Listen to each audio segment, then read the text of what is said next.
का दैनिक मन्ना। Praise the Lord. परमेश्वर की पवित्र नाम की महिमा हो। नया दिन नई उम्मीद में आप सभी का स्वागत है। आज के ध्यान के लिए हम पढ़ेंगे दूसरा कुरिन्थियों का पुस्तक 13वां अध्याय 11वां वचन।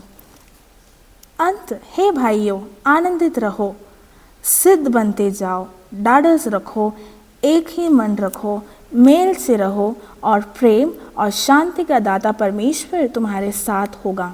यहाँ पर पौलुस परमेश्वर का जो सेवक है, परमेश्वर का जो प्रेरित है, वो जब सब सारे कलीसियों के लिए कैसे हमें मसीहत जीवन में वचन के अनुसार परमेश्वर के अंदर जीना है, इसे सलाह देते हुए पूरे सारे पत्र लिखते थे। अंतिम में परमेश्वर के दास उस कलीसिया के सारे सदस्यों को हमसे भी बात करते हैं कि हे भाइयों, आनंदित रहो। हम बहुत सारे परिस्थितियां होती हैं, हम अन्य जातियों के जैसे हम भी हमारे आनंद को खो बैठते हैं। परिस्थितियां उठती हैं, परिस्थितियां हमारे लिए पॉजिटिव नहीं रहती है तो हम आनंद को खो बैठते हैं। लेकिन यहाँ पर पौलुस के द्वारा परमेश्वर हमें ये समझाना चाहते हैं कि परिस्थिति कैसे भी हो, हमें परमेश्वर के अंदर सीखना है कि हम हर परिस्थिति में आनंदित रहना है।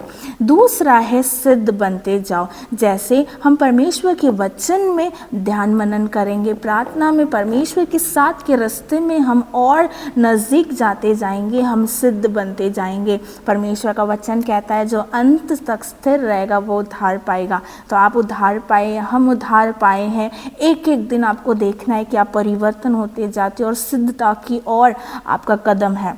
दूसरा है ढाढ़स बांधो। बहुत सारी परिस्थितियां आएगी दुनिया में, हमारे सोच विचार के बाहर होती है, लेकिन हमें परमेश्वर के अंदर ढाढ़स बांधना है कि कैसे भी परिस्थितियां क्यों ना हो, परमेश्वर मेरे साथ है। जो वचन दिया है कि जगत के अंत तक मेरे साथ रहेगा, वो मेरे साथ है। तो हमें ढाढ़स बांधना है। दूसरा है कि एक ही मन रखो। शैतान अगर हमारे बीच में परमेश्वर का राज्य को नहीं बांधना चाहता है, बांधने में एक रुकावट लेके आना चाहेगा, तो हमारे बीच में जो एक मन की आत्मा है वो बाहर निकालना चाहेगा। इसी में हमें क्या करना है, हमारे बीच में एक मन हमारे बीच में उत्पन्न होने के लिए हमें सहभागी रहना है। बहुत सारे कार्यों में एक मन की आत्मा से हम बाहर हो जाते हैं, हमारे बीच में टूट फूट आती है, लेकिन परमेश्वर बोलते हैं कि आपको एक मन में रहना है। फिर क्या कहते हैं आखिर में कि मेल के साथ रहो। चाहे वो इंसान आपको पसंद है, चाहे नहीं पसंद है, चाहे वो आपके विरोध बोलता रहे, चाहे वो कैसा भी क्यों ना हो, आपको सबके साथ मेल मिलाप के साथ रहना है,